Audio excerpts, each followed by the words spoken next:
Start if everybody could sit down. There's some seats over there.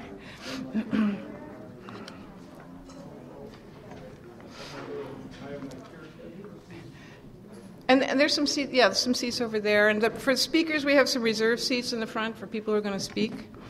And we also, in the desk right by the door back there, if you want to know if anybody has COVID, you can sign a notification list with your email address.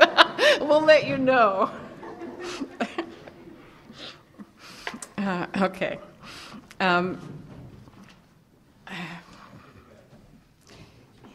My opening remarks are full of gratitude. First of all, I want to give great thanks to everybody for coming to remember and celebrate a truly wonderful man. Sorry. With special thanks to every contributing speaker. Gary would have been embarrassed by all the fuss. But for us, the living, it matters to stop for a moment and acknowledge the value of a gracious life rooted in words and thought and friendship. And tennis. Gary moved to New York City to live among the poets he admired from afar, to meet new ones and to learn his craft. After years of thinking about writers, he threw himself into becoming one.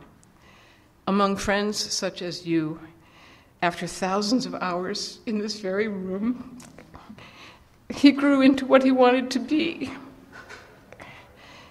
and who he remained no matter where circumstances led him.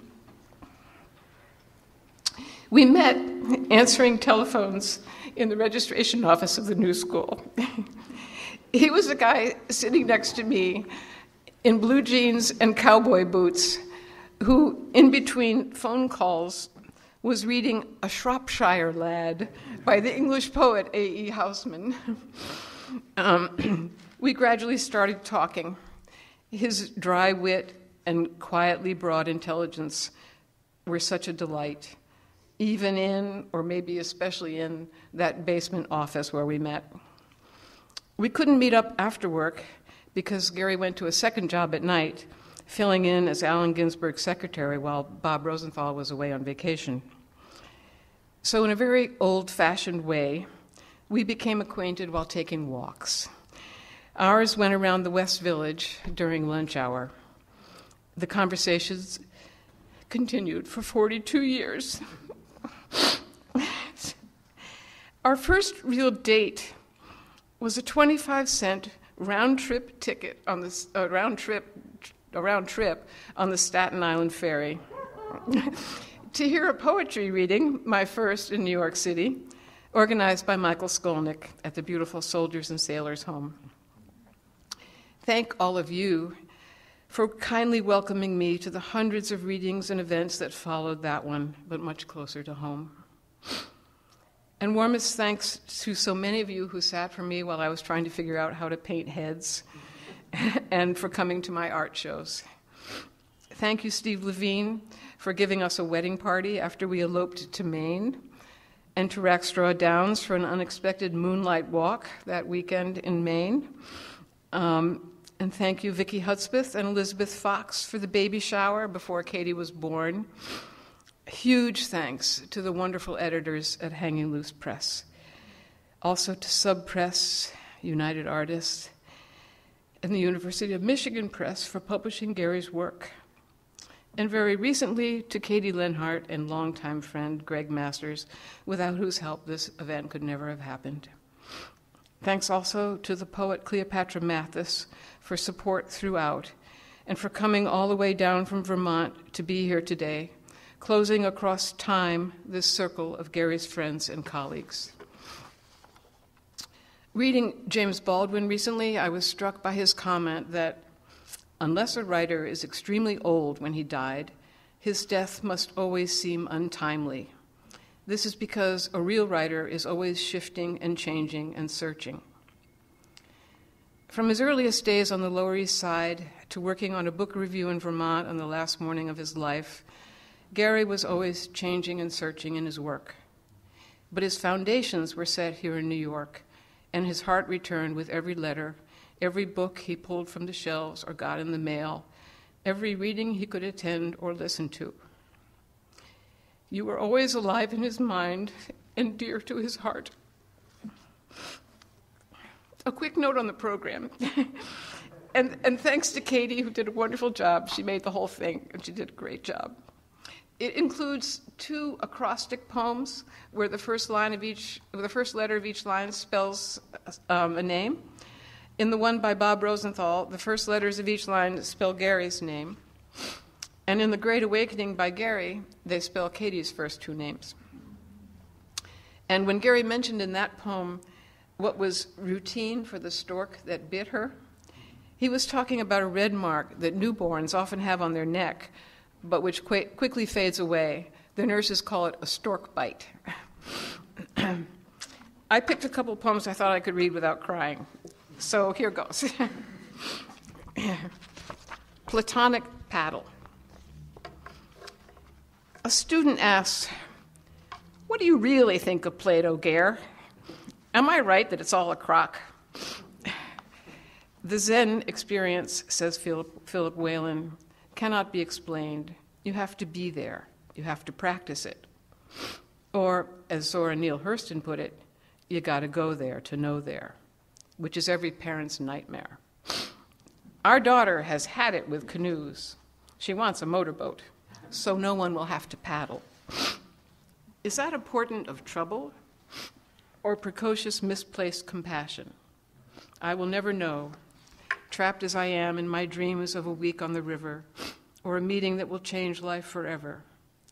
But then I canoe for the pleasure, drift and paddle, drift and paddle, drift and paddle. And this quick one in the voice of a very young girl. Your body talks? Your body talks? My body doesn't talk. My body sings and dances. But your body sits around and talks. Greg Masters is up next.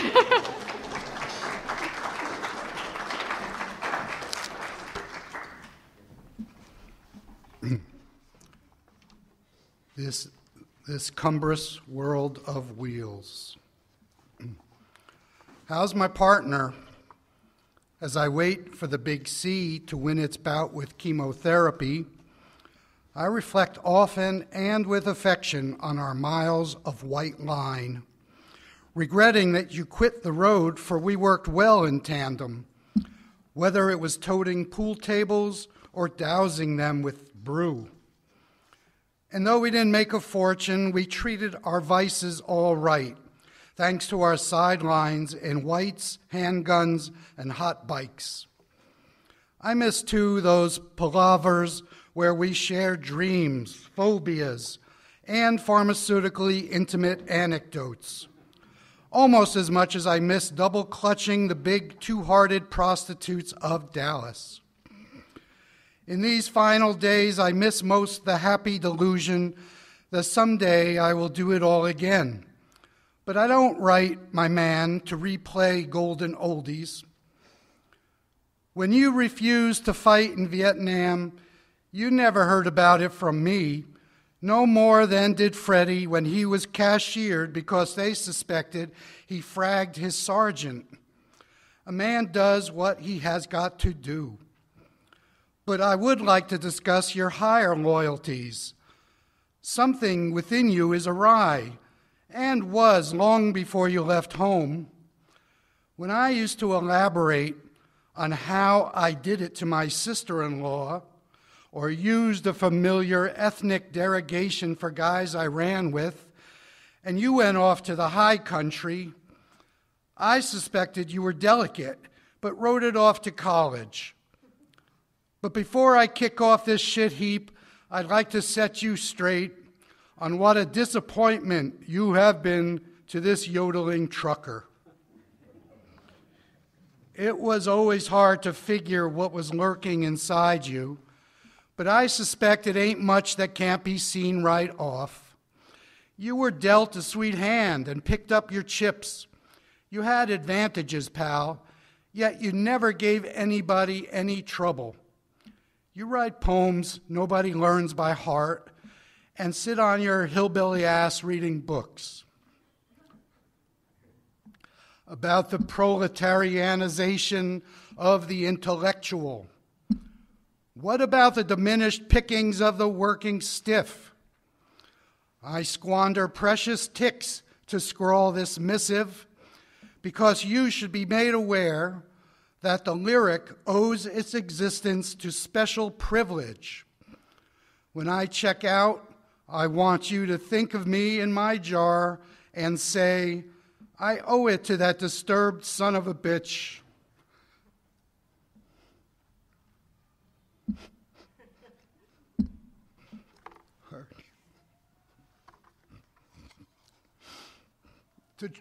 To try to bring the marginal into consciousness. I send you a bear hug, the fat man. Here's Rackstraw Downes.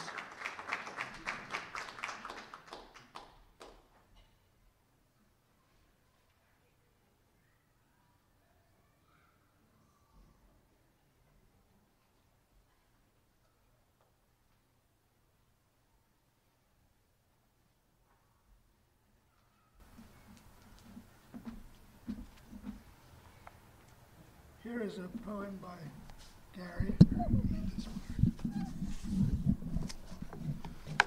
It's entitled, Cooks Don't Whack.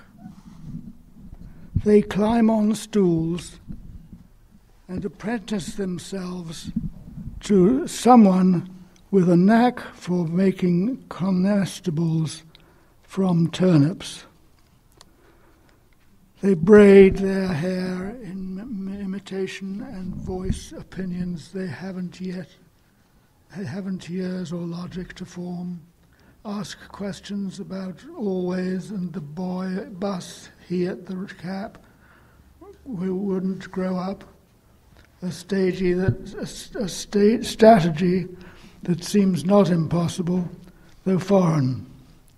Cooks are the salt of the sun of the exhibition. Proof of the foreign.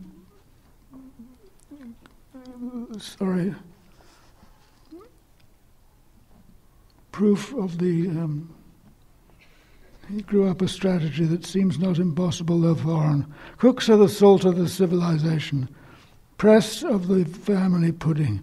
The croutons that add crunch to our salad days. Apples of the bow hunter's eye. There was a time in a dive without a name when I thought cooks, dinosaurs among night birds. The future seemed the present repeated night after night, an endless meditation on the ontological purity of the sensory object, sustained by plates of greasy scrambled eggs. I couldn't imagine a kitchen beneath Venus where a man in a tutu climbed a stool to stir fry. Thank you very much. I just wanted to say that Gary was such an enormous help to me on a number of occasions. We both loved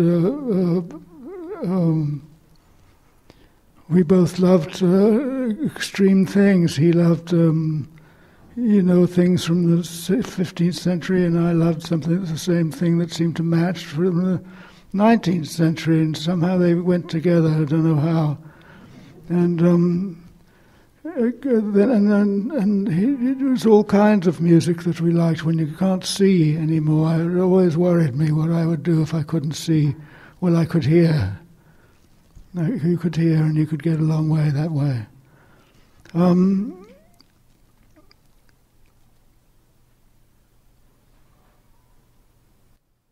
I can't remember what the other point was, but I had something very important to say to you. I think I'll get down without embarrassing myself anymore.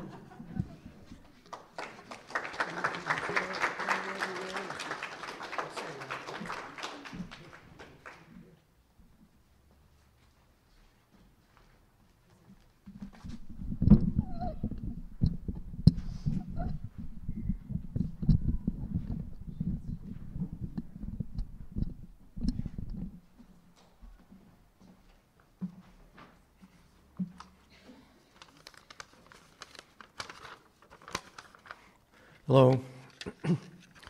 Gary and Louise were friends and fellow Upper West Siders before Katie was born and before the family moved to Vermont and Dartmouth.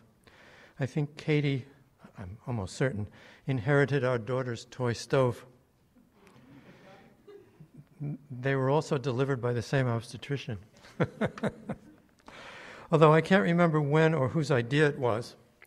After the move north, Gary and I began a snail mail correspondence, which continued till he died, I would say for at least 15 or 20 years.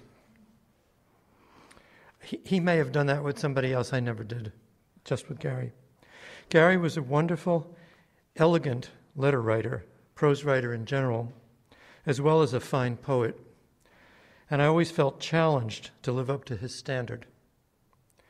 I can't imagine our letters would interest outsiders the way, say, Jimmy Schuyler's do, but we got a great kick out of them, receiving them as well as replying with gossip about poets, book recommendations, interestingly, not nearly as much to do with poetry as fiction and nonfiction, reactions to current national and world situations, rueful, often funny comments about the Red Sox or Mets, half-joking, half-serious reports on the silly policies our respective schools had unaccountably put in place, reports on what our beloved kids were doing, reports on the doings of the poetry schmoes, et al.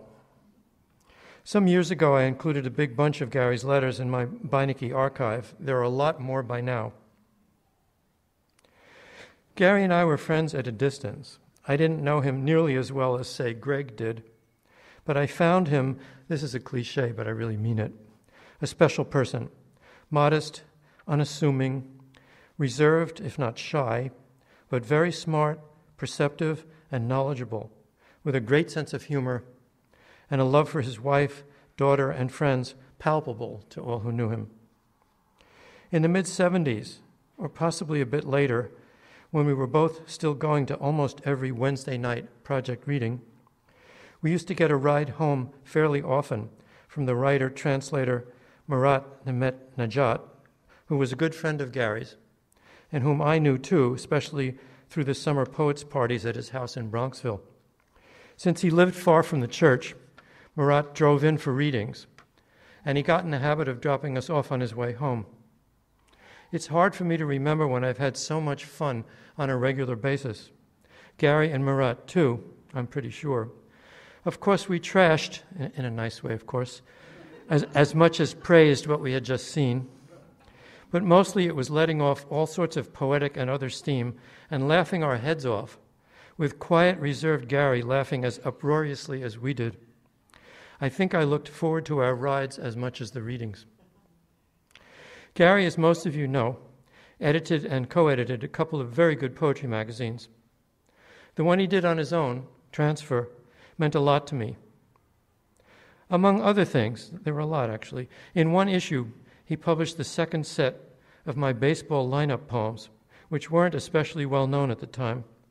The first set had been self-published via mimeograph and Staples and given away some years before, and I don't know if anyone, apart from a small group of poets around the project, was aware of them. Later on, partly but not only to thank him, I wrote a lineup poem which I dedicated to him. It was a second or even third order lineup, possibly the most complex I ever did, and partly, though I knew no one could have known, a testimony to Gary's intelligence baseball and otherwise. Instead of pets or raw vegetables or philosophers in a batting order and playing specific positions, the one to him consisted of errata relating to previous lineups poems. Change this to this, batting sixth, and playing right field. I miss everything about Gary. His intelligence, his wit, his enthusiasm, his letters, his company. I'm going to read one of my favorites among his poems. It's called So Big, and it's from the book Father and Son Night, published in 1999 by Hanging Loose Press.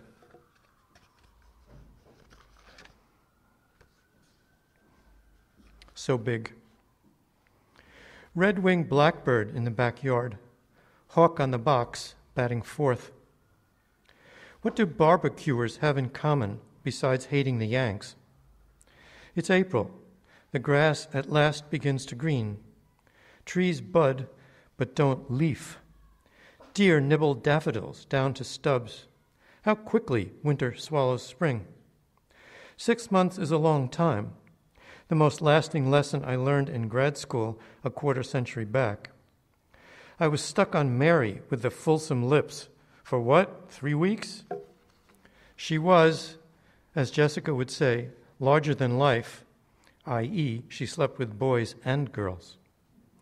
Oh, Tallulah Bankhead, Jessica exclaims. Larger than life. Did you know she kept a drawer stocked with jackknives as gifts for teenage boys? My Tallulah Bankhead was Willem de Kooning. Oh, Manhattan, where I came seeking that great mad joy I read about in the library, meaning not more or more emoted life, but a way of seeing that frames the gestures and attitudes of human beings and their luminous explosion in space, close quote. The phrase is Baudelaire's, who wrote before the Challenger exploded our notion of hyperbole. Oh, city of adventure, where one can sit before a gorgeous de Kooning and maybe meet a gorgeous de Kooning enthusiast on lunch hour, where strolling city streets late nights or in dark bars at noon, one encounters poets and painters of mild repute in blurry pursuit of who knows what. I have only this clue, like a fortune cookie that reads, "You will escape your churlish malaise and learn to talk. Then talk to tough customers. Use your noodle." Thanks.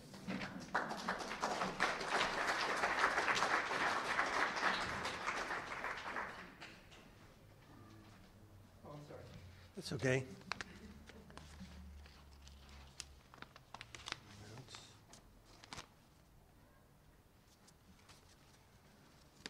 I have to take off my glasses.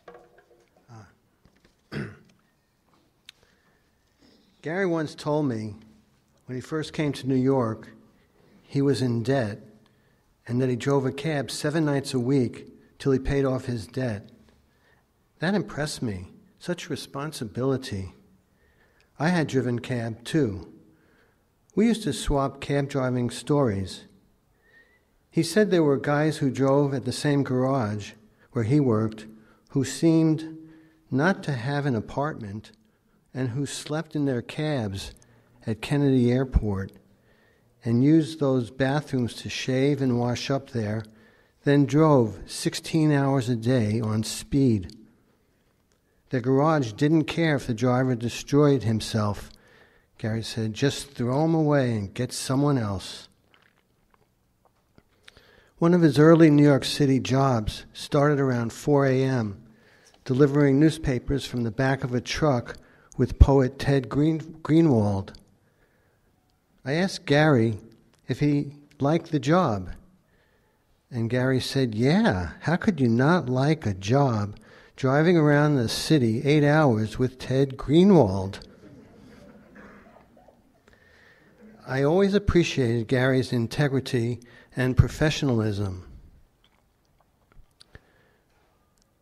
Once, when Mag City was going to publish a personal, candid piece of my writing, Gary checked back with me a few days before publication, looked me in the eye and said, was I ready for that? Did I want to publish it?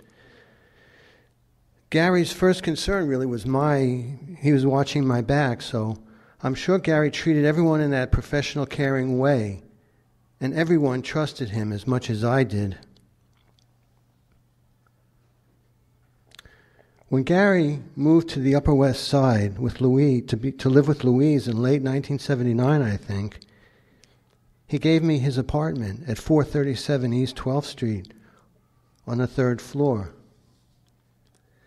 The apartment turned out to be a little too dark without direct sunlight for me to live in and enjoy, but I never forgot such a significant gift Gary gave me. Soon after that, I flew to California for vacation and became romantically involved with a friend of mine. It got a little crazy trying to make the relationship work, going to San Francisco to live, which was a city I didn't know very well, although I had spent time across the bay in Berkeley. I bumped into Gary and told him what I was trying to do, to live in San Francisco, but I doubted I could really do it. Gary asked, "Do you have a place to live out there?" I said, "No." Gary said, "Do you have a job out there?" I said, "No." Gary said, "Do you have a girlfriend out there?" I said, "Yes." And then Gary said, "Great, that's all you need is one of those 3 things."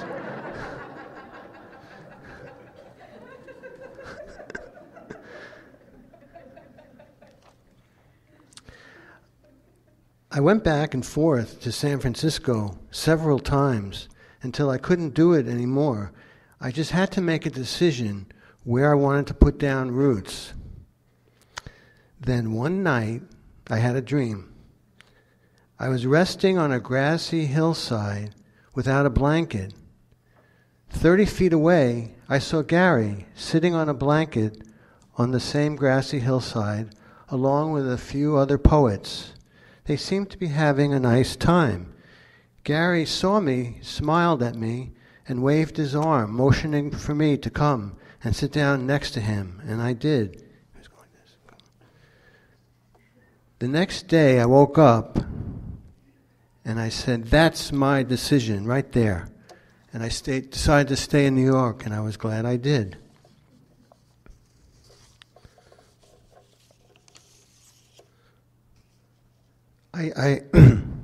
I just wanted to say a couple of words also about that experience of having a dark apartment and how we try all the time to make something that's dark into something that's light and good.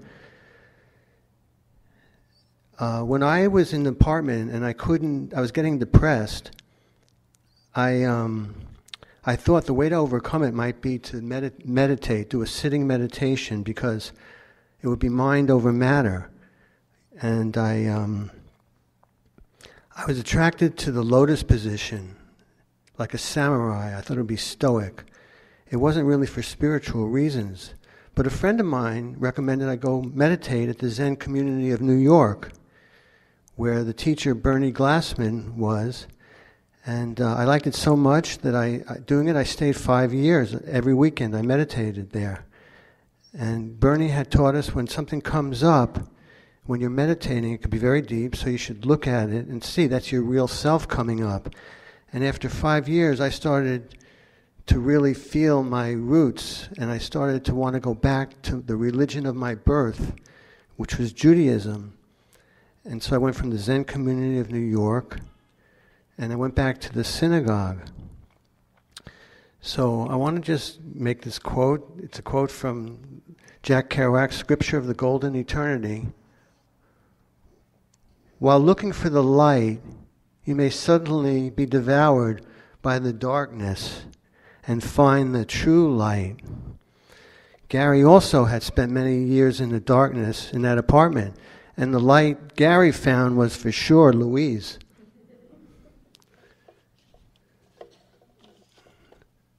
This poem is called Lou Welch.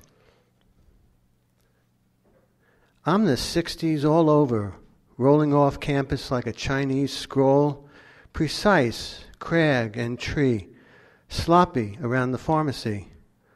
I like to do it. It likes to do me. And we do each other wrong, though not in my eyes.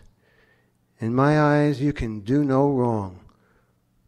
We go up on the roof and come down, hard, like brick houses, built so huff and puff can't blow us down. But you can always blow me, and gladly I go down on you, to rise from the ashes of one spent passion, like the Blue Ridge Mountains, where you feed the chickens. Yes, it's back to the land, and grand to be there, and grand to be in the city, and grand to be on LSD, and grant your whim with craft, without guile. The night Dwayne Allman slips beneath the truck, I party with Jay Giles. A roadie says we could draw up a list and end it here. But lists are very 60-ish, and the 60s are all over. And I'm only on 12th Street, sometimes, on the Bowery, sometimes, in the country, where we're friends, into reunions. Every time I visit, we say, what a reunion. Just like Janis Joplin, back home. Can't back up. Then I go out. And it's good to go out. And I'm blown away with affection for the folks I leave behind, so I don't. Hi. Next is Patricia Spears Jones. Hello, this is Patricia Spears Jones, and I so wish I could be with you today. I really, really, really adored Gary Lenhart. I think he was one of the smartest and kindest, and in his own way, a quiet radical who really made a great difference in many people's lives. I'm just going to read a couple of his poems, or 3 of his poems, because they're very short. The first one is From One at a Time, and this is Barry East Village at the Tin Palace. On a pile of tequila, blood slides in the ear, cooking, cutting, the boudoir scent floods the Bowery door. Gratified to be on legs in America, heels bounce the hollow floor, wet for happy ones, step to tip or jump unabashed, sweet as the axe whacked peculiar spurs. And as many of you know, we all hung out at the Tin Palace to hear people like David Murray and all kinds of great out jazzmen. And here is another one called La Bellacina. There was a great restaurant on 8th Avenue that was across from the Elgin, which is now the Joyce Theater. And La Bellacina was the name of it. So now, in this ancient other land, my heart beats straight out for the East Side gang, as likely as not in the usual haunts, connected for the night, occasionally burnt, and love strong as first, at home at last, anxious to dispense with the mess and get on with the jazz, like a devout frail priest, unfrocked, to marry the world and square drunk on that sturdy body sheath and clean laundry. Yes, Esplantos Fritos, late on Sunday in La Bellacina, with professors and uptown junkies.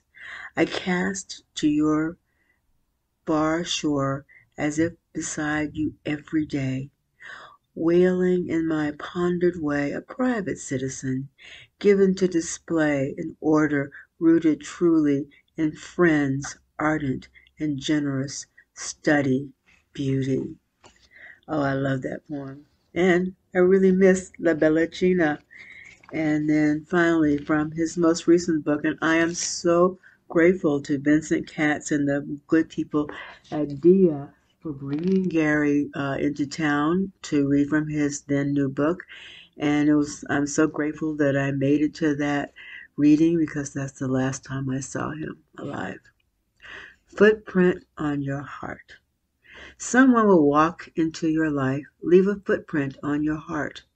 Turn it into a mudroom cluttered with encrusted boots, children's mittens, scratchy scarves, where you linger to unwrap or ready yourself for rough exits into howling gales or onto frozen car seats, expulsions into the great outdoors where touch is muffled, noses glisten, and breaths stab, so that when you meet someone who is leaving your life, you will be able to wave stiff, icy mitts and look forward to an evening in spring when you can fold winter away, until your next encounter with a chill so numbing you strew the heart's antechamber with layers of rural garble. And then this is for both Gary and Louise. I wrote this a million years ago. It's in Transfer, Volume 2, Number 2. And it was really, although I didn't say it then, but it was really for Gary and Louise. Babies. Some people ponder the future. Babies pounce on it, stalking the wild lenguaje on the sound. Oh, the sounds they make, the giggles, gurgles, goo, goo, goos, while chasing the barely visible shapes, luminous and hazy at once. Revealing soon the quotidian unks, but that's later for adolescence and other warlike states. For now, the little ones roll and tumble from one end of the room to the other, learning to find the spider's web, scare the mother, and pull up their pliable spines, preparing for those first crazy steps towards the door. I thank you for letting me be part of this, and I wish I was there. I am so grateful that there is this celebration of Gary's life. May his writings live on for all of us. Bye-bye.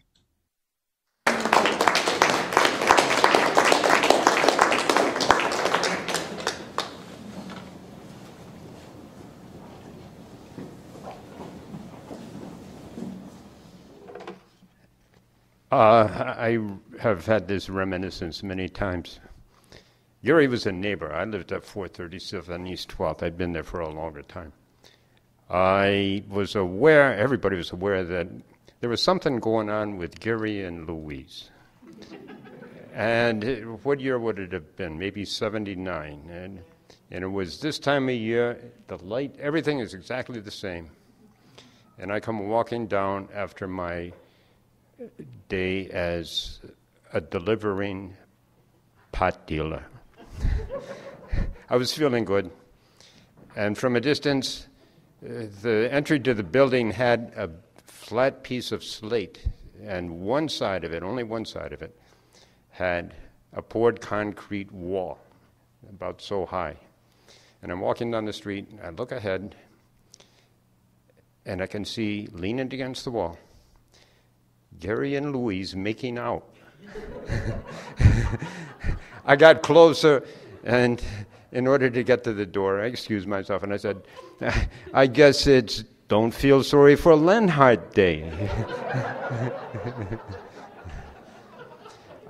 Gary was about precision. I remember best, and it's been so many years, I regret that it never got to be past the mid-'80s. He and I would get into talk. We'd talk about ideas. We might talk about a topic that was amongst writers. And I'd say something off the top of my head. And Gary was trained by Jesuits. You couldn't get away with shit. He'd call me on this and that. It would continue the conversation. And his thoughts about writers, other writers, and his forthrightness and the grace with which he discussed books is so impressive. It blows me away. So I became hung up. I read everything I had of Gary's, and I think I'm complete. And this book is a delight. I tried to make choices for certain reasons because you'd go crazy trying to pick out the best paragraphs in this book. So these are reviews. And these are pretty much around 1990, early 90s. I chose 3 examples, and the first one is a book by a person everybody respected, Anne Rauer, and the book was If You're a Girl. And many of us had heard her read from that book 40 years ago in this room. It's a fantastic book. So Gary is making a comment in which he actually presents his view without losing sight of it being a review of another person.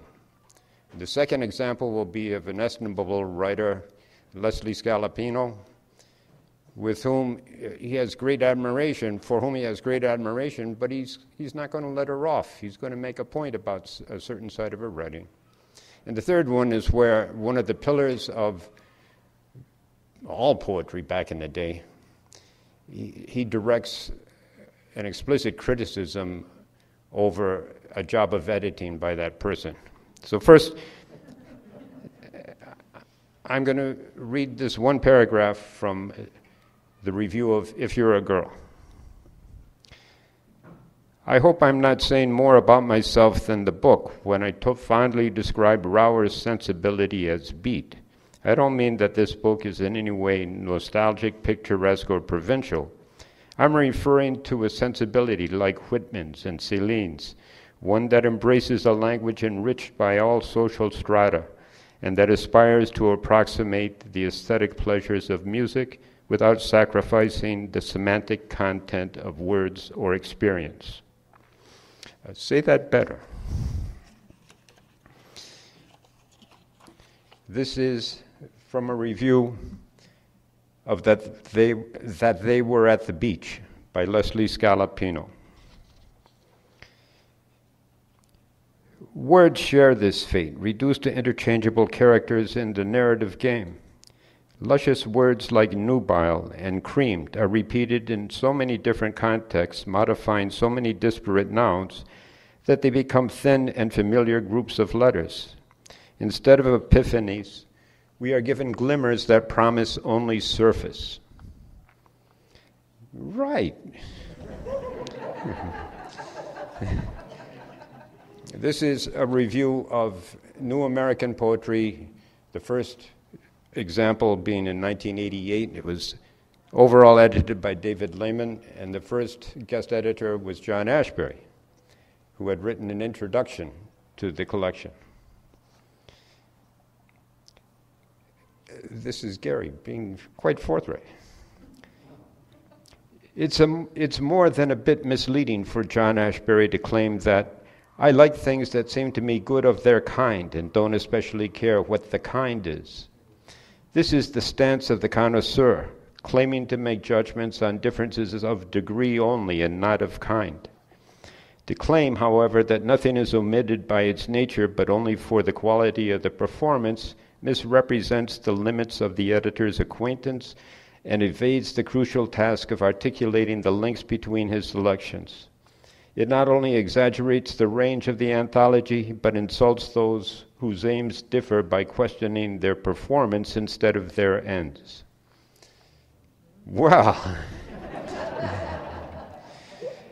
in reading Gary's poems, like many of us, there's got to be a little spot of the influence of Edwin Denby in many writers, especially who were around in the 70s and 80s. And that critical frame of mind was also, I know that Edwin's poems influenced Gary because Edwin's poems, especially the ones that were influenced by the lyrics of Lorenz Hart, remember Rodgers and Hart? Where Edwin tries to get a little rusticated, even though he came from a renowned family in the Midwest. In fact, I recently read of a college classmate whose obituary mentioned that he had graduated from Edwin Denby High School in a posh suburb of Detroit. And Jacob Burkhardt has told me that was Edwin's uncle, who was a biggie. And Edwin's family was foreign service. So maybe it's the Midwestern part, because Gary had a lot of the Midwest in him. Just to give you an example of the reason I would choose to read Gary's critical mentality, And I referred to a book called Looking at the Dance by Edwin Denby, and you go crazy trying to find the best paragraphs in there. But this is one that, how straightforward Edwin could also be. And this is to give a little perspective on my appreciation of Gary's writing. This is Edwin Denby on Martha Graham in 1937. And imagine this, what was the Dance magazine, probably was the publisher. I have the impression that Miss Graham would like to keep a dance constantly at the tension of a picture. She seems to be, especially in her solo dances, clinging to visual definition. Even her so-called angularity springs partly from a fear that the eye will be confused unless every muscle is given a definite job. The eye would be confused, but our bodily sense would not.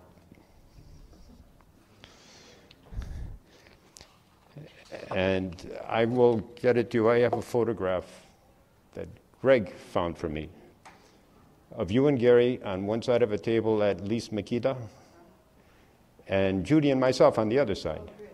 And our mouths are all open talking, except Gary's. Gary is...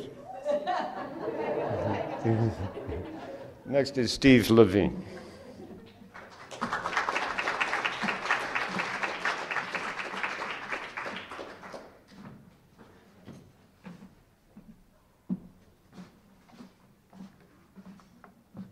Okay, just preemptively, I might start weeping.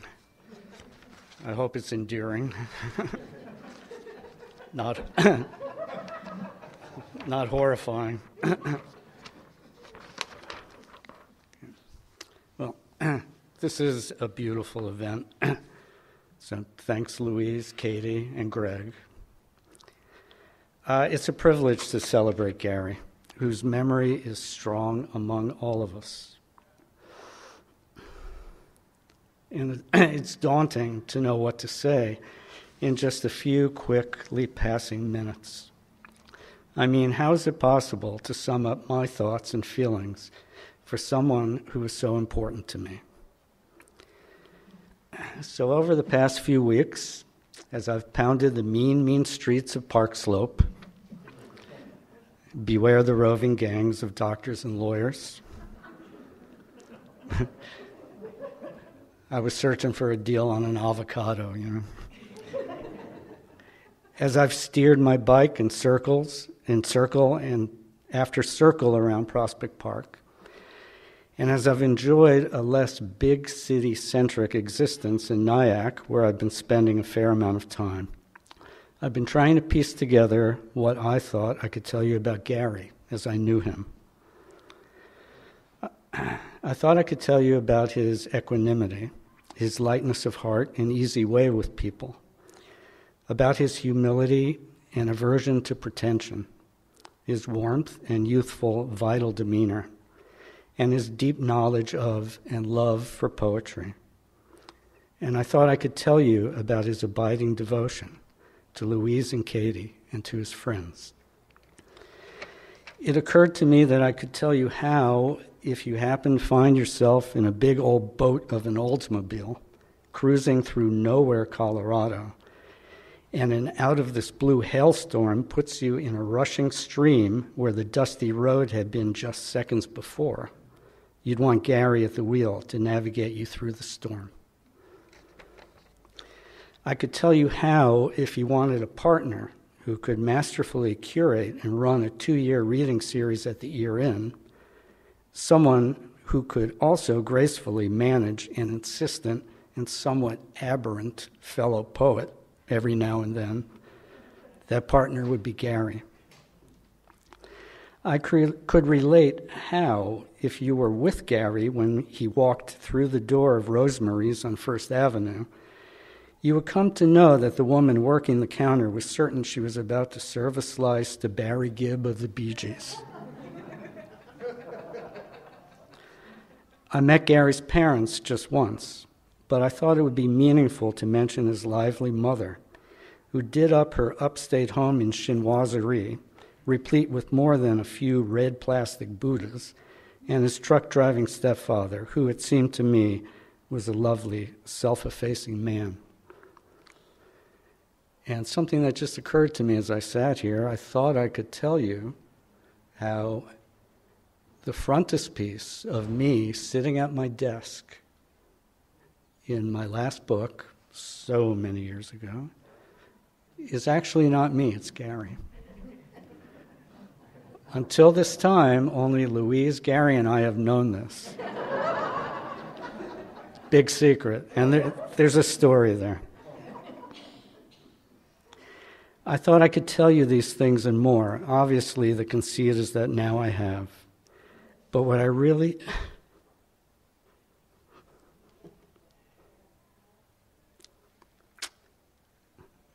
This is the line. But what I really want to tell you is that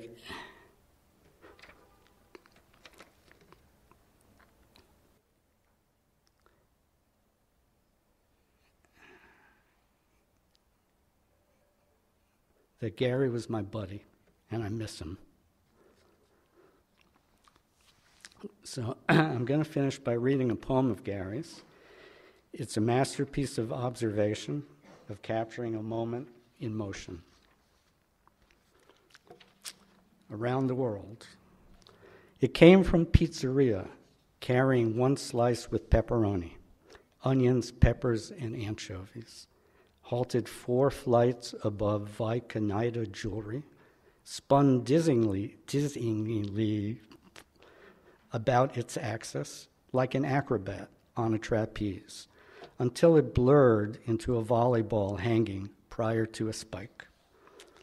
As suddenly as a balloon is blown to bits by crowds of air, it transformed back into a wobbling plate whipped presently to the street by the board with cardboard wind, where it landed between 2 manholes and was pressed into pavement by the Leo's Oriental fruits and vegetables white delivery van loaded with watermelons. Okay, and next up is Christian McEwen.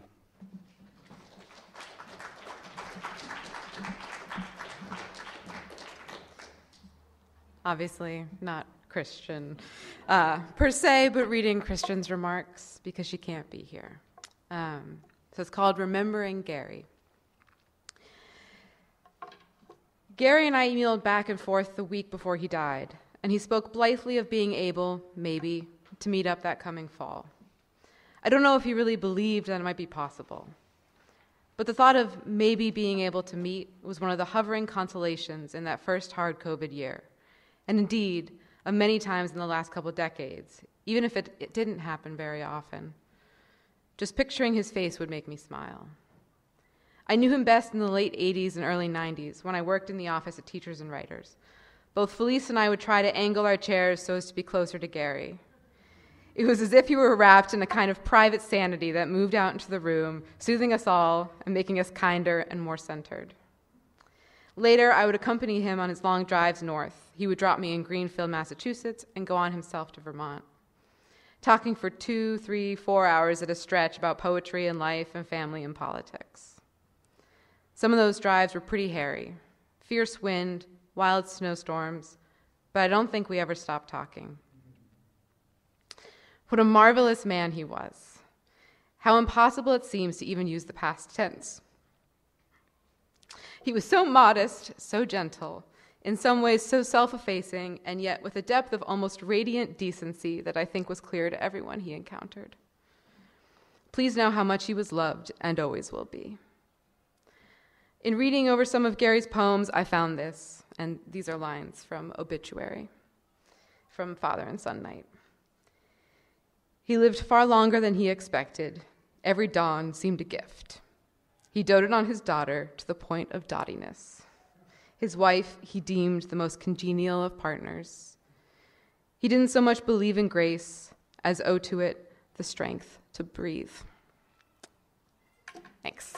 Thank you, Christian, in Scotland. And next is Nancy Shapiro.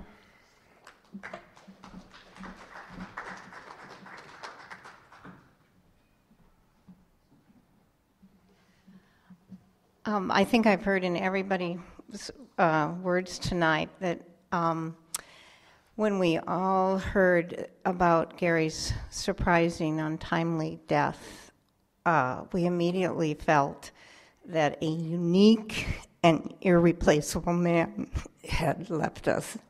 And it's a feeling that hasn't diminished since last March. So I appreciate that. I had the wonderful opportunity, I've had the wonderful opportunity in my life to know Gary and Louise and Katie and now Justin personally, and they've been an important part of my life, Steve and Sam, our son. And I had the wonderful opportunity of working for almost a decade with Gary at Teachers and Writers Collaborative. He was an integral part of that organization, and I talked to some people tonight who have taught for teachers and writers, and if the organization still exists really because of the strong basis on which it's built.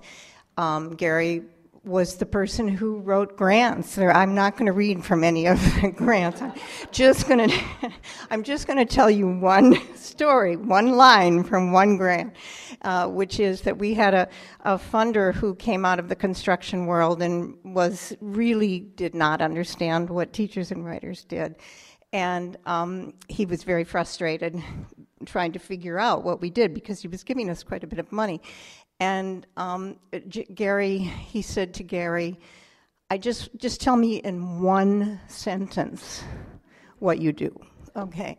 And so Gary went away and thought about it for a while, and he came back and he said, how do you think this will go over with the foundation? Teachers and Writers teaches the je ne sais quoi of writing. That's what we did. So I would like to read just two poems, and for me they're kind of bookends of what I think of Gary's writing and his conversation. Wonderful remembrance here tonight of all of the kind of conversations that one would have with Gary. The first is from the book, the Hanging Loose book, The World in a Minute, which is wonderfully dedicated to Katie on her 21st birthday. And I think it's kind of fun. This is the first poem in the book, and what a gift to a 21-year-old. And it also mentions Edwin Demby. It's called Eugene Debs. Eugene Debs dared to dream of a fair shake, of a land where winning's not the only thing. Edwin Demby opined gently that the trouble with sports is that half the participants walk away losers, while if a ballet's beautiful, everyone who sees it may share in the joy. Edwin didn't mean that anyone can dance, though having danced might enhance your view of a well-turned pas de deux. The rich dance under 1,200 tons of crystal chandeliers and halls of gold-framed mirrors, and the poor live in hog hovels, said Eugene Debs, who went from presidential candidate to federal pen for his opinions about World War I. The master class has always declared the wars. The subject class has always fought the battles.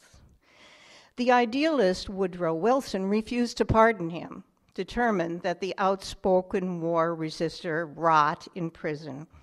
A pardon had to wait for the venal Warren Harding, who preferred to the ideal what he could get his hands on. And that kind of bookends for me that marvelous command of history, the Jesuit education. It bookends with the poems that he wrote about the people in his life. And this poem is called Platoon, which Louise has told me is kind of, it might be a bastardized French-Canadian word meaning little one. And it was the word that Gary's grandfather used for his grandmother. And this is a poem to his grandmother.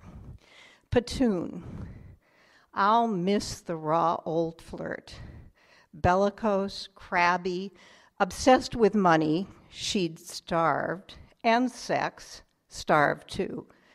Never pleasant, but affectionate, and so wanting affection returned. For a fever, slice an onion in good shape and wrap the slices in a kerchief, then tie the kerchief around your head. When the onion turns black, your fever will disappear.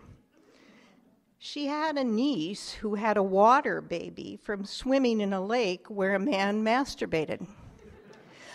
Rub a potato on your wart, then bury the potato, but not too deep, because if nobody digs it up, this won't work. But as soon as somebody does, they'll get the wart. When she was pregnant the first time, she couldn't figure out how the baby would get out. She overheard her mother talking to a friend and concluded that the baby would emerge from under her arm. She claimed that she expected such right up to the birth. You know how to get rid of an earache? Just pour a tiny bit of baby urine in your ear and let it set. She never doubted the existence of a Roman Catholic God.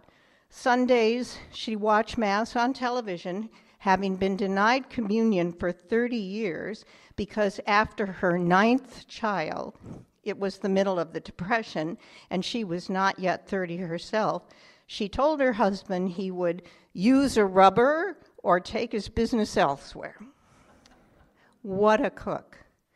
Slider dumplings, potato pie with scorched gravy, poor man's fruitcake, meat pie with scorched gravy, navy bean casserole, biscuits with scorched gravy.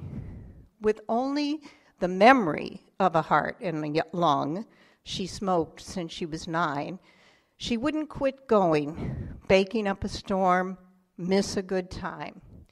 You couldn't drive a new idea into her head with a club or an old one out. Her coarse simplifications and unmediated vulgarity forced you to deal with her, and no more than necessary lament the passing of the rest. Tip the jug and fiercely jig in memory of Patoon. So much appetite is gone.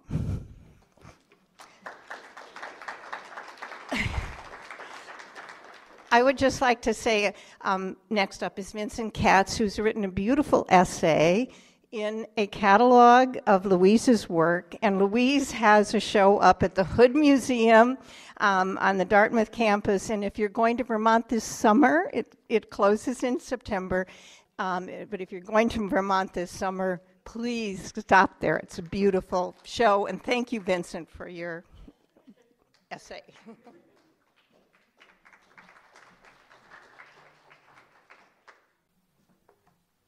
And yes, I second that encouragement to see Louise's exhibition up there.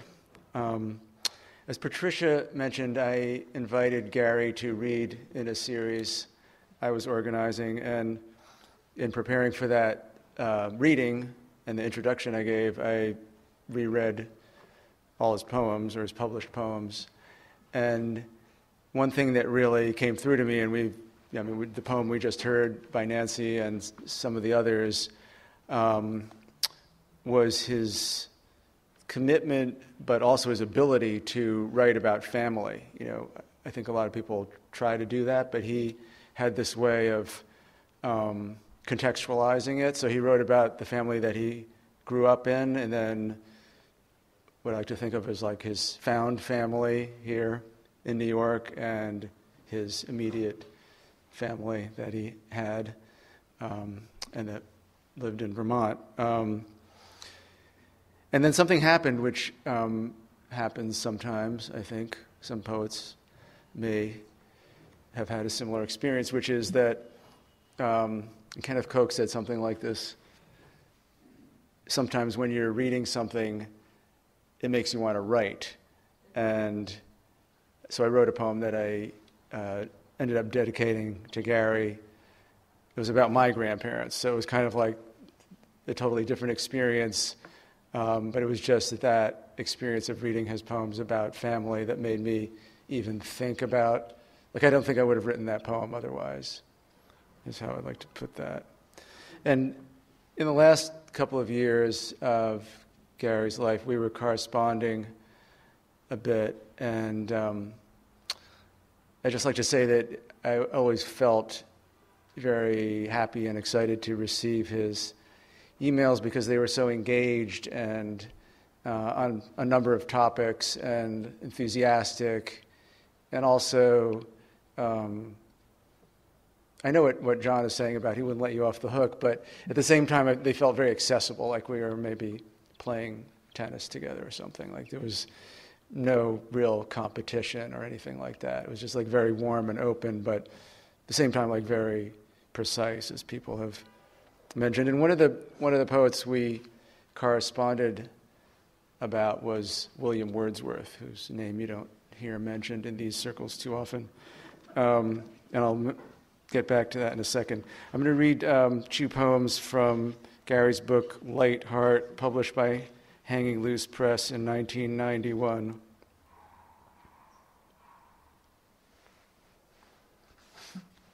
Love like art. Love, like art, is what you make it. The you not meaning one, since it takes 2, but the one who makes it with me. That's you. When I first cast eyes on you, I was locked into your radar. Not precisely true. Sure, I was taken by your beauty, but I'm easily taken and taken by many. Yet, never have I lingered with any to make love in the way one understands that word after the act, mentioning rarely, yet living in the light, showering from its exhaustible tap. One exits more easily than one remains, for 2 encounter sorrows too. I slump, but don't hit bottom, buoyed by you, Bonnie pal. And I'd like to so getting back to Wordsworth, I'd like to read the end of this longer poem called Ode to a Rattler, which seems to be written during or inspired by a trip out west. It's all kind of like the madrone tree, and he keeps talking about John Muir, and actually I'd like to read one little section from the middle where he says, with John Muir as my guide, I chased sanity through the hills, in glimpses, recognizing it was necessary sometimes, in the face of suffering, mass and daunting, to go outside the common paths and retreat to some preserve where the ground seemed alive and thinking possible. It just kind of resonated. And, mosquitoes, grizzly bears, and Indians in that order. Oh, George tells me Western settlers feared 3 things: mosquitoes, grizzly bears, and Indians in that order. So this poem is kind of like that. It's this Western poem. But then all of a sudden it shifts, and that's the Wordsworthian element, I think. And this is kind of like a coda to this somewhat humorous and also, meditative, seeking poem. What poetry, compared to other arts, loses in sensuous immediacy, it gains in traveling light across the space and time of memory. After the country, I discovered New York City, where there was glamour plenty to turn a young man's head from the life of the mind. But I traveled with a poet band in pursuit of the poem, morning, noon, and night. We were usually absent from daily life. Yet it wasn't until later that I discovered art, that poetry could serve more than the bugle of my heart, that beauty would not be satisfied by pose or a boy telling it like it was in digs where the sun seldom shone and the bulbs were 30 watts. I know that many prefer a plot, but I like to jump on a train of thought and take it to the end of the line, or end on a siding where I can wait for another train to take me where I've never been, or maybe where I have, though by now it's changed. It seems inevitable that, pointing to the ineffable, we leave the impression of a human finger curved in the gesture we accept as that of the guide, pointing to a landmark obscured by buses or a star no longer visible in the sky. Thank you. Our next reader will be Joel Lewis.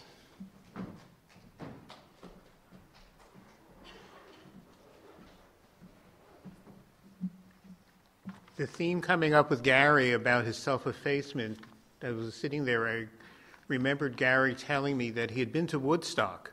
He attended Woodstock, but it was not the heroic story. He told me that he and his friends in Albany said, it'd be good to go down for the day to hear some music. And then they found themselves caught in 3 days of rainstorm and maelstrom. I don't think Louise planned this to be May Day, to have the reading, but this is a little bit about Gary's politics, a little bit in our relationship. The majority of my friendship with Gary was conducted over the telephone. We had a convivial relationship in Manhattan, seeing one another along the downtown poetry social circuit of the 80s, but our friendship deepened when he moved up to Vermont after Louise was appointed to a position at Dartmouth College. Outside of our conversational set list of poetry, jazz, and the goings-on in both of our lives, a reoccurring topic was the relationship of poetry and social class. We both came from working-class backgrounds, he shaped by Catholicism and mine by the particulars of growing up in a community of Holocaust survivors. Politically, we were both pragmatic, democratic socialists. We were both puzzled how poetry, an art form that was accessible to anyone with a writing instrument and blank paper, was draped in the values of the upper middle class. The hours of discussing this topic led to Gary's fine book, The Stamp of Class, Reflection on Poetry and Social Class, which I'll say is really one of the best I've seen on the subject. I always got a lot out of talking to Gary. He was the only person I consistently sent new work to, and his feedback was always useful and honest. I was the one who always called, and Louise's periodic gatekeeping made me wonder if I was intruding on both his family time and mental space. I was relieved when both Greg Masters and his daughter Katie separately told me after his death that he appreciated these calls. The last time I saw Gary in person was while I was staying at a writer's retreat in Ashfield, Massachusetts with Sandy. I lured him down Route 91 for a tour of the William Cullen Bryant homestead in nearby Cummington, which included a tour of the rarely open servants' area. We all dutifully toured the house, a 3-story Victorian cottage that was the poet's summer home. When we headed into Bryant's study, I could see Gary's eyes light up. It was the opposite of the writer's garret. It was a huge, light-filled library with a mahogany writer's desk at the center. But soon we were plunged into the actualization of all our poetry and social class talks.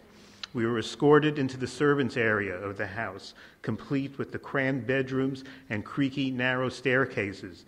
There was an actress dressed up as a house mistress circa 1870. We in the tour were appointed roles to play.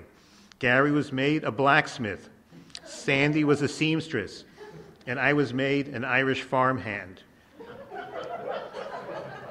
After we toured the kitchens, which made the meals for the Bryants and their guests, and the remaining elements of what was a working farm, the house mistress reverted back to being an employee of the trustee of reservations who managed the homestead.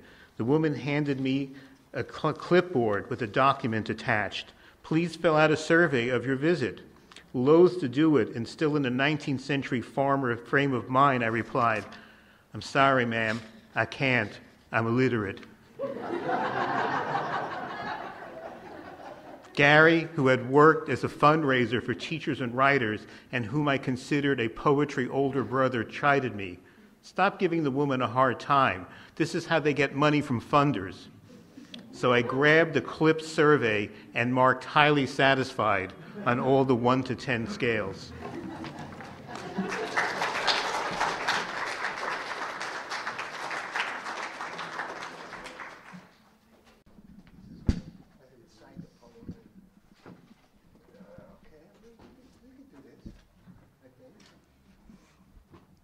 I am probably the only one in this room who has never met Gary and Louise for the first time today. But I heard a lot about the two of them from Vito.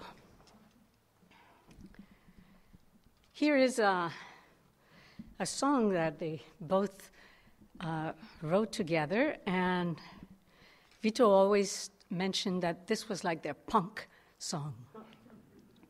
So the poem goes like this. The Shah of Iran. The goat for tonight is the Shah of Iran. The Shavanu and the army of diners who used to eat like oil men with deaf buddies. One voice is artifice, while four becomes a downright lie. It's the foolish consistency. Hobgoblin happens to be who's talking. One other solution, at least, we're not part of. A corporation with one destiny, like two people dead. Oh, I love you since 1955. But the audiences, they get smaller, just like a rolling stone with a high, wide corpuscle count. 1, 2, 3, 4. The goat for tonight is the Shah of Iran. The Shabanu in the army of diners who used to eat like oil men with deaf buddies. Now one voice could be artifice, while four become a downright lie. The foolish consistency, hobgoblin, happens to be who's talking. And one other solution, at least, we're not part of a corporation with one destiny, like two people dead. And oh, I love you since 1955. Although the audiences, well, they get smaller, just like a rolling stone with a high white corpuscle count. The goat for tonight is the Shah of Iran.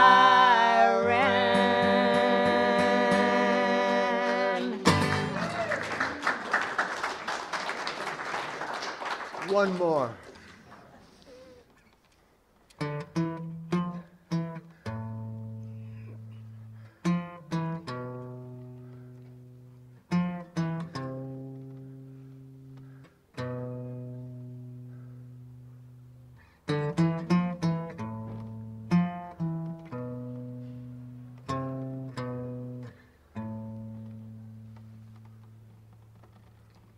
I just can't believe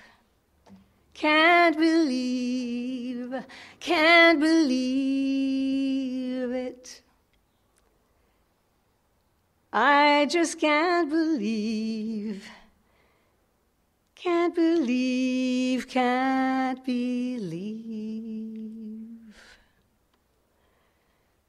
I just can't believe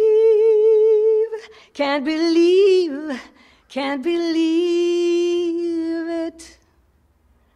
I just can't believe. I just can't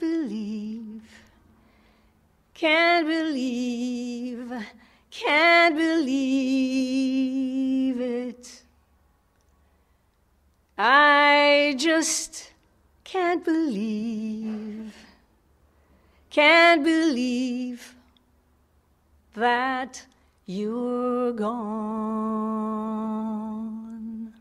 We miss you, Gar. Thank you.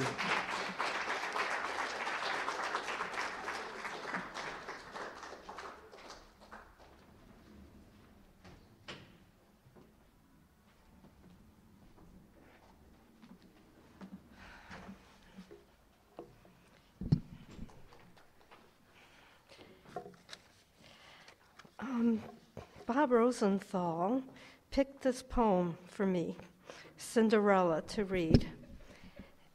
And this morning I told Bob Cinderella was my favorite book from the time I was like 5 or 6. And I have to say that relationship persists to this day. Only it's more complicated now. So, Cinderella. Cinderella's stepsisters were callow girls, disdained more for the grace they lacked and their selfish, crude hilarity than for acts of premeditated cruelty. They didn't think about the consequences of their fond desires, aware as they were that someone must scrub the hearth, and not caring that their sister deserved to dance, though maybe not to be lifted by a slipper above all women in the kingdom, for the sake of a face no one recognized and a dress that appeared from thin air. This was a principality like others, where justice was a dream and luck a bauble shattered in a flash. Cinderella's pumpkin rolled on wheels wrought by Boethius in his cell, where he saw more clearly than fairy godmothers or Thomas Jefferson the inevitability of revolution. Once I was scrubbing the oatmeal pot and accusing you of never thinking of me, meanwhile bickering with Katie about whether she could watch Cinderella. I waved a wooden spoon and shattered the window over the sink. Our backyard was bathed in supernal light. Your faces were beatific above goblets. The pots, spotless, glinted in the rack.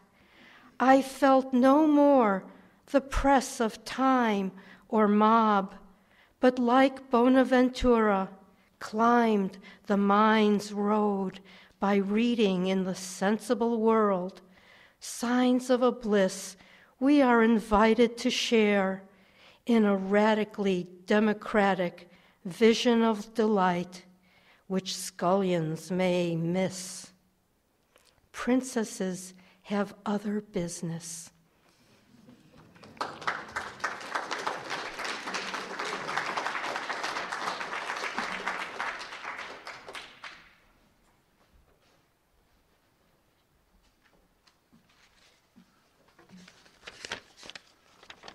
It's really great to hear some of the same stories coming around and around, getting little different takes on them.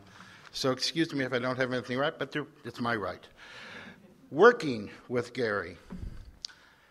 Gary has a deep well of love that tips over just enough to create a poem or spread a toothy smile across his countenance.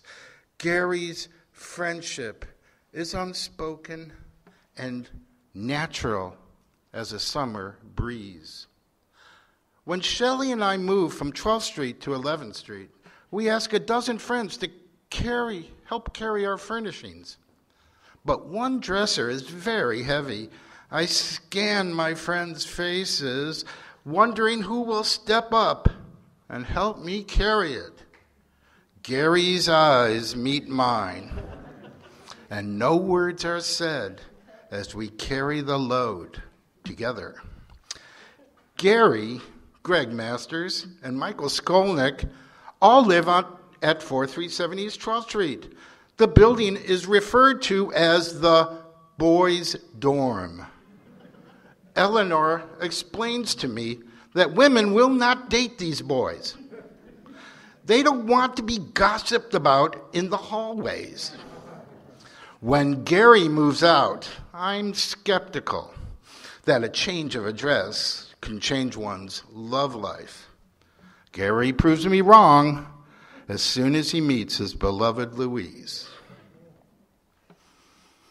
Gary helps Ted Greenwald deliver the Village Voice to downtown newsstands before dawn on Wednesdays. Once Gary can't make this gig, and he asks me to cover, I do it. And as I carry bundles of the Voice, I feel that Ted is missing Gary. No way I can fill in for him. Gary does the work, talks the talk. No one can take his place. As I work for Allen Ginsberg, I often leave New York City for summers. I always hire Gary to pick up the mail, be the New York office. There's nobody that I trust more than Gary. Gary's poetry lulls one into an ease that gets shattered by a simple gesture. His critical essays are superbly elegant and valuable. Gary is a teacher's teacher. I envy his students that they get to experience so much of the quiet joy that warmly spreads even today as I speak about every person's hero, Gary Lenhart. Please.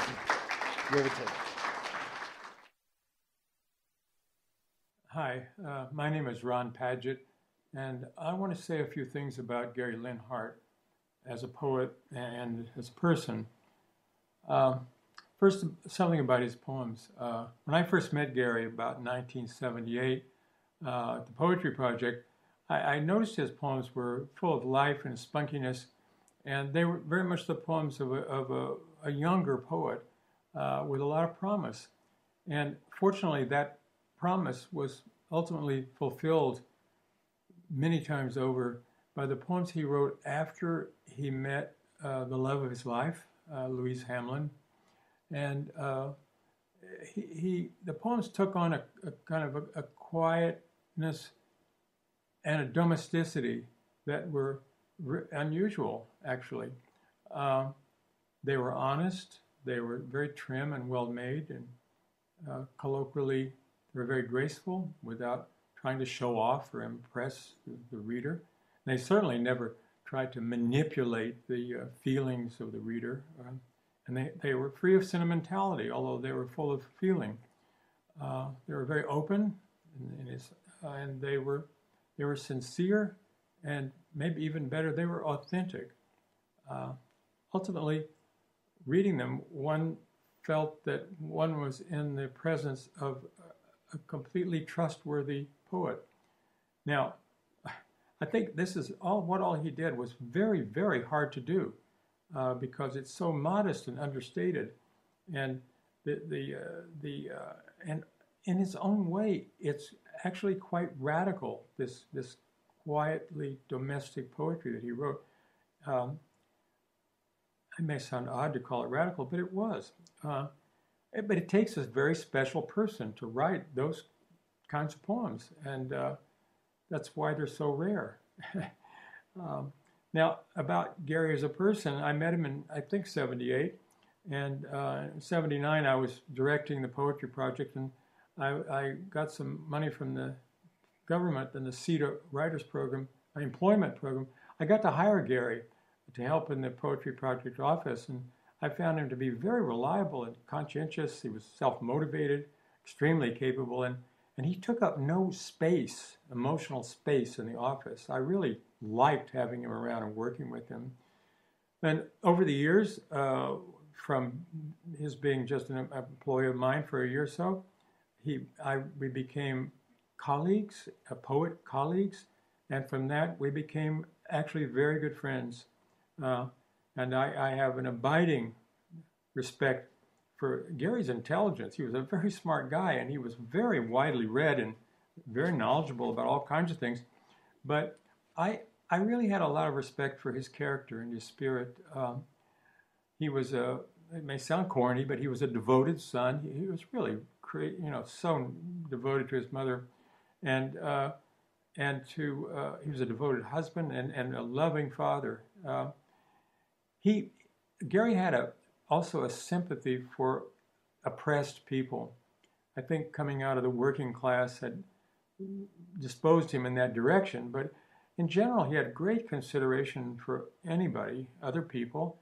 He was very modest in his behavior and his demeanor, and he was socially, he was very affable, so congenial. He had a fantastic, great sense of humor.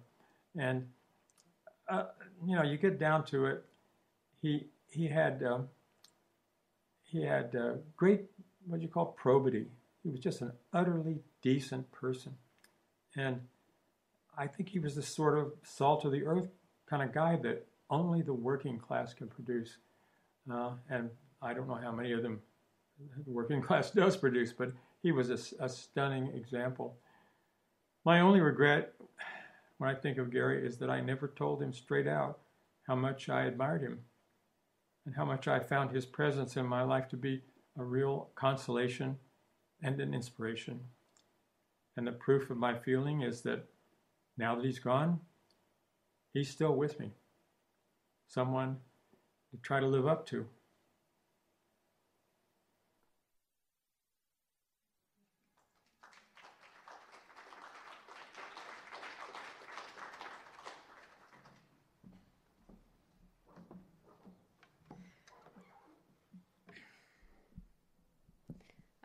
Before I start, I just want to say thank you to everybody for coming. It's been a wonderful afternoon of remembrances and readings, and we just feel so incredibly grateful to have had all of these friends in our lives far before I was even thought of up to now, and thank you very much. I had intended to read pieces from the preface of The Stamp of Class, but I think I'm going to opt for something a little bit shorter, but I would recommend, if you've never read the preface to The Stamp of Class, I would highly recommend it. It's a wonderful piece. I'm going to instead read two poems from The World in a Minute by Hanging Loose. The first one is Table Talk, and it is, well, you'll see. We are eating potato salad. My brother has an opinion. Too many eggs. My mother objects, but I made it the same way I always do. He turns to me for support. Don't you think there are too many eggs in the potato salad? Definitely. We were 14 and 15, as my mother remembers it, and I said it just like that. Definitely. It was almost 40 years ago, and lacking any memory of the incident, I am unarmed, though quick to acknowledge that yes, I was a heedless teen. Is that all I said? Yes, you said, definitely. Even though I made this potato salad the same way I always do. She smiles, and I know there's a punchline aimed at my nose. And 3 years later, when you were bringing friends home from college, I asked you what I should make for dinner, and do you remember what you said? No. I confess, knowing that she will be disappointed that the incident is not seared in my memory. What did I say? You said, how about potato salad? As bold as that. How about potato salad? She did make good potato salad, my grandmother. And the next poem is The World in a Minute. In 1970, my girlfriend, though she didn't care that much for poetry, asked me to write a poem about her. I think she suspected that I was using my commitment to the art as an excuse for not getting a real job so we could get married. She didn't understand that I was under a spell, bound by incantations I had no way of understanding, but which made all other attachments and responsibilities seem illusory and quaint. Still, if she wanted a poem, surely I could give her that. Impatiently, she queried daily about the poem's progress. Finally, after 2 weeks, I had several stanzas ready for her eye. I interpreted the tears that formed as she read the rough lines as index of success more tender than I had anticipated. So I was stunned when she crumpled the page, tossed it at me, and shouted, "You moron, that's not about me, it's about Vietnam." By Vietnam, she didn't mean the country but the conflict. At the time, I had already received a draft notice, but was stupidly optimistic that some undetermined physical flaw would render me exempt from service. About the country of Vietnam, I knew nothing that couldn't be learned from the superficial reports of print or broadcast media, the pondered abstractions of college teach-ins, books hastily typed by historians and political scientists with minimum of no knowledge of the Vietnamese language, and the rage of admired poets. Perhaps, as my grandfather claimed, I knew even less than the CIA, though my sources were probably more varied and reliably documented. So how did that war, about which I knew so little, invade my tiny poem and poison the roots of my intimate emotions?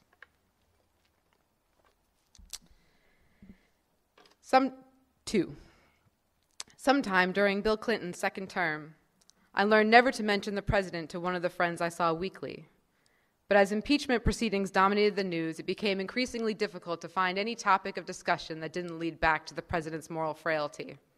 Incivility at town meeting, unsportsmanlike behavior at a high school basketball game, misogynist rap lyrics, all were directly and irrationally tracked by my friend to the degeneracy of the Clinton presidency. Since the election of the second George Bush, another friend has been gripped by a similar frenzy. When we went to their house for dinner recently, his wife met us at the door and in whispers pleaded, "Please, let's avoid any mention of politics. If our toilet malfunctions, he thinks George Bush is to blame." 3. I received word from a friend that the exemplary poet Carl Rakoczy died in San Francisco at the age of 100. He suffered a stroke several days before the end and was comatose for much of his remaining time. On the final day, he awoke, but when questioned by a nurse, he neither knew what day of the week it was nor month. She continued, "Do you know who is president?" The eloquent poet collected himself to utter these last words, "Bush, the bastard." 4. In his essay, The Metaphysical Poets, T.S. Eliot writes, "When a poet's mind is perfectly equipped for its work, it is constantly amalgamating disparate experience.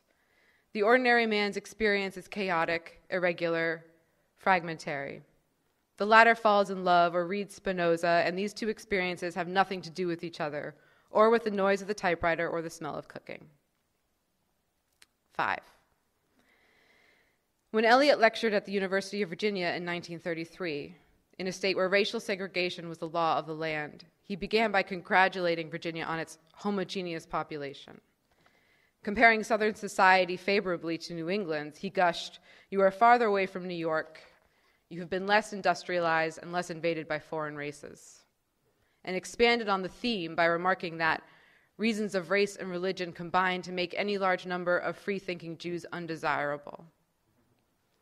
Perhaps this enthusiasm for racial and religious segregation could be explained in 1933 as an overweening nostalgia for a fictive past that made him incapable of amalgamating disparate experience. But how could he fail to correct these blind spots 6 years later when, on the eve of the German invasion of Poland, he delivered the set of lectures that he titled The Idea of a Christian Society? In 1939, he can still find no role for exotic populations in a society ruled by Christians, and boasts that he refuses to be distracted from pursuing the ideal by noisome clamorings about specific defects, abuses, or injustices. 6. Baguette from the neighborhood bakery, melon from a local farm stand, coffee from an undisclosed location in Central America. It wasn't about not marrying her. He wasn't ready to marry. It wasn't about Vietnam. He didn't want to napalm children. No one deserves to live. What could be more barbaric than aerial bombardment? The punishments of hell scream from the sky into a mild summer evening among loved ones, laughter, and wine, wine, wine. 7. She always follows good night with I'll see you in the morning, because she knows some morning she won't.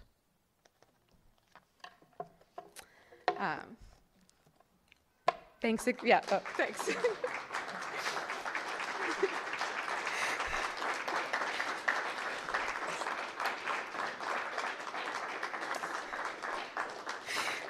I left my hanky over there, so I don't want to start crying. We've had a lot of wonderful speakers and great remembrances, and I know that there are a lot of other people who have a lot of remembrances as well. So we have wine and we have snacks out in the courtyard, and we hope that everyone will stay a while and share them with each other in remembrance of this wonderful man, our friend. Thank you all.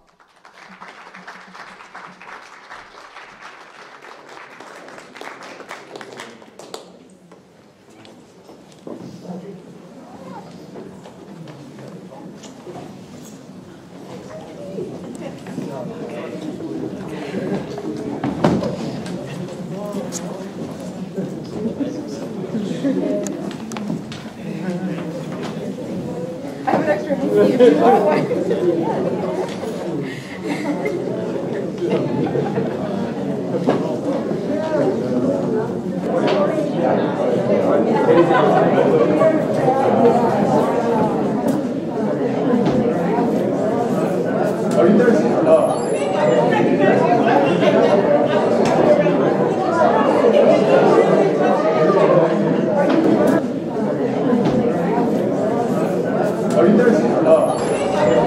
Let's try.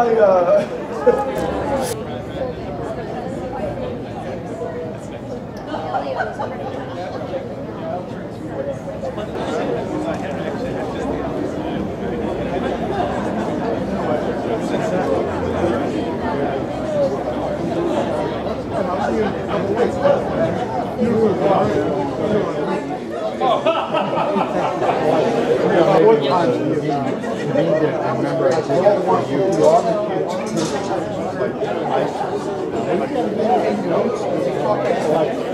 What time do you need it? I remember I did want you to all the kids. Well, I just took it. What time do you need it? I remember I did want you to all the kids.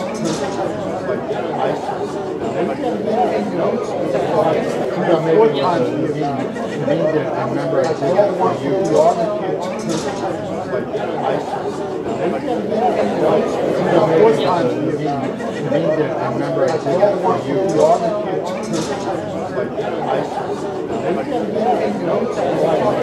What time do you need